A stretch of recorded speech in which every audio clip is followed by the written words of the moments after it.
If you wish to be successful, study success. If you wish to be happy, study happiness. If you wish to be wealthy, study wealth. Don't leave it to chance. Make it a study. Some people just go through the day with their fingers crossed. See, that won't do it. You've got to study the things that can change your economic, social, spiritual, personal life. You may not be able to do all you find out. I understand that. You may not be able to do all you find out, but you should find out all you can do. See, you don't want to wind up at the end of your life and discover that you've lived only 1/10 of it. And the other 9/10 went down the drain. Not for lack of opportunity, for lack of information. So that's number one, find out how things work. Now, if you're curious, let me give you 3 ways to find out how to change anything. Any life direction, any dimension. Here's 3 ways to find out how to change anything. Number 1 is to read. Become a good reader. All of the successful people I know and work with around the world, they're all good readers. Curiosity drives them to read. They got to know. They just read. Become a good reader. Now, that's my opinion. Listen to the other lecturers and listen to me and make up your own mind. Don't be a follower. Be a student. Okay? I say, really, for life change, you got to read. One way to learn is from your own experiences. But another way to learn is from other people's experiences. See, one book might save you 5 years if you read it. Did you know there's books on how to be stronger, more decisive, be a speaker, be a leader, have a better effect on other people, develop your personality? Did you know there's books on that? And people don't read them? How would you explain that? Did you know that hundreds of successful people have written their stories in books and they wrote down how they did it and people don't read it? How would you explain that? The guy's busy, I guess. You know, you get tied up. The guy says, well, yeah, you work where I work, but the time you struggle home, it's late. You got to eat a bite of supper, watch a little TV, get to bed. You can't sit up half the night reading. And the guy's behind on his car payment. Good worker, hard worker, sincere. But you got to be better than sincere and work hard. Otherwise, at the end of your life, you'll wind up cold, stony broke. You got to be better than a good worker. You got to be a good reader. The whole world is governed by laws. The universe, in fact. Laws. We call it the law of electricity. We call it the law of gravity. There's mathematical laws, there's physical laws, speed and velocity laws, agricultural laws. There's all kinds of laws. Now that we find ourselves on the spinning planet, you just have to learn what I call the setup. Learn the setup. Life's setup. Now, here's 2 of the basic laws, and we'll take our break. Shof taught me these. They come from the Bible. Now, again, I'm an amateur, okay? When it comes to the Bible, I'm not a pro. So you'll sort of have to take my way of putting it. But here they are. The first one is the law of use. The law of use. And it goes something like this. Whatever you don't use, you lose. Lack of use causes loss. On this planet. Maybe not the next one, but on this one. If you tie your arm to your body, leave it there long enough, you'll never use it again. It's over for the arm. Now, it may not be over, but it's over for the arm. The only way to keep the use of this arm is what? Keep using it. If you quit, you lose automatically. They don't bring it up for a vote. You lose automatically when you quit. Now, the same thing that goes for your arm goes for your brain, mentality. The same thing goes for all the human virtues. Ambition, unused, declines. Strong feelings, unused, diminish. It doesn't grow, it diminishes. Faith, unused, decreases.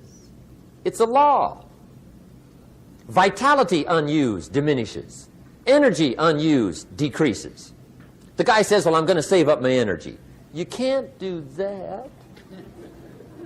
That's like trying to save today, put it on the end of the year. See, you can't do that. They'll come take you away. If you don't use today, what? It's lost.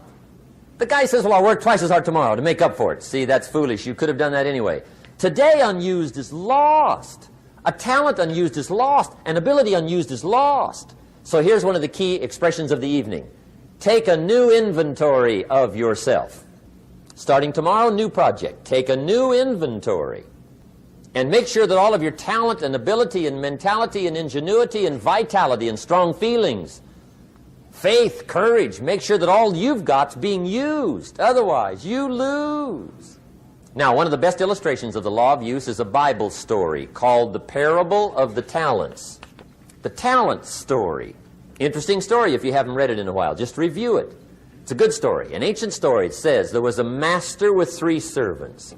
He got them together one day and he said to the 3, I've got these talents. And in those ancient days, a talent was a measure of gold. And he said to the 3 servants, take these talents and see what you can do with them while I'm gone. He said, I'm taking a journey and I'll be gone for a while. When I come back, we'll get together, go over the book, see how you did. He said, here's 5 of these talents for you. 5. Here's 2 of them for you. 2. And here's 1 for you. 1. The master said, take those talents, see what you can do with them. When I come back, we'll get together, we'll go over it all. The servant said, okay, master takes off. According to the ancient story, the master comes back from his trip. When he gets back, he gets the 3 servants together, and as he said he would, he asks, how did it go with those talents? You're 5. What happened? That servant said, well, I took the 5 talents you gave me, and I put them to work. A little shaky at first, but he said things finally got rolling. And he said, I poured it on. And he said, my talents grew to 7, 8, 9, 10. He said, I doubled my talents from 5 to 10. Books will show. He said, I gave you 2 talents. What happened? That servant said, about the same thing happened to me. I put those 2 talents to work, poured it on. They grew to 3 and then to 4. He said, I doubled my talents from 2 to 4. Books will show. Master said, well done. He said, I gave you 1 talent. What happened? That servant said, well, I took the talent you gave me, and I carefully wrapped it, and I dug a hole and buried it, and camouflaged it, I suppose, right, so nobody would steal it. And he said, fortunately, nobody got it. And he said, I knew you were going to be here today, so I dug it up. Here it is, safely wrapped. I did not lose it. According to the ancient story, the master said, take that talent away from him and give it to the man that's got 10. Now you might say, well, I don't like that arrangement. The poor guy's only got 1 talent. He's already got 10. It ought to be more even. Remember, I didn't ask you to like it. But this one I would ask you to learn, because it simply means whatever you do not employ, you forfeit. It's a law. So learn well the law of use. Now here's the second one, and we're going to take our break. Second law from the Bible. This one we've heard since we were small, I'm sure. It's called the law of sowing and reaping. It says, whatever you sow, what? You shall reap. Fairly blunt, hopefully clear. Here's my first suggestion on the law of sowing and reaping. Don't try to beat it. You might as well try sitting on the sun in the morning. Keep it from coming up. You'll have better luck. Whatever you sow, you reap. Now, for a fair share of my life, I'm a bit mixed up on how all this applies. Among a lot of things I was mixed up on. I knew I wasn't reaping too good. That I understood. My problem was I was confused about what was causing it. Remember me with the funny list? I thought those are the reasons why it isn't working out well. And then Mr. Schoaf gave me the clue that helped me figure it all out. He said, Mr. Rohn, I have another answer for you. There's another way to quote this law. that'll show you where the problem is so you can go to work on it right away. All you need to know is where the problem is, then you can go to work on it. So he quoted me the law another way, and I found out what my problem was. Here's the way you quote the law.